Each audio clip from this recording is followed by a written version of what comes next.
சம்பா கோதுமை ரவையும் அவளையும் வச்சு இந்த கிருஷ்ண ஜெயந்திக்கு பஞ்சு போல் சாஃப்டாக இருக்கக்கூடிய இந்த பணியாரத்தை மிஸ் பண்ணாமல் ட்ரை பண்ணி பாருங்கள். டேஸ்ட்டும் ரொம்ப சூப்பராக இருக்குங்க. இதை பண்ணுறதுமே ரொம்ப ஈஸி.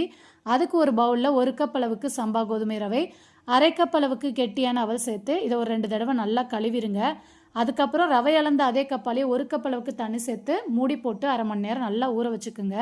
ஊறினதுக்கப்புறம் மிக்ஸி ஜாரில் மாற்றிட்டு 4 ஏலக்காயும் சேர்த்து தண்ணி எதுவும் சேர்க்காமல் நைஸாக அரைச்சிக்கோங்க. இப்போ 1/4 கப் அளவுக்கு அரிசி மாவு, 3/4 கப் அளவுக்கு பொடிச்ச வெல்லம் சேர்த்து இதையும் நல்லா நைஸாக அரைச்சி ஒரு பவுலுக்கு மாற்றிட்டு 3 டேபிள் ஸ்பூன் தேங்காய் துருவல் சேர்த்து நல்லா மிக்ஸ் பண்ணிடுங்க. கடைசியாக 2 பிஞ்ச் போல் பேக்கிங் சோடா சேர்த்து நல்லா கலந்துட்டு பணியாரம் ஊற்றுனீங்கன்னா ரொம்ப ரொம்ப சாஃப்டாக இருக்குங்க. இப்போ அடுப்பில் பணியாரக்கல் வச்சு தாராளமாக நெய் சேர்த்துக்கோங்க.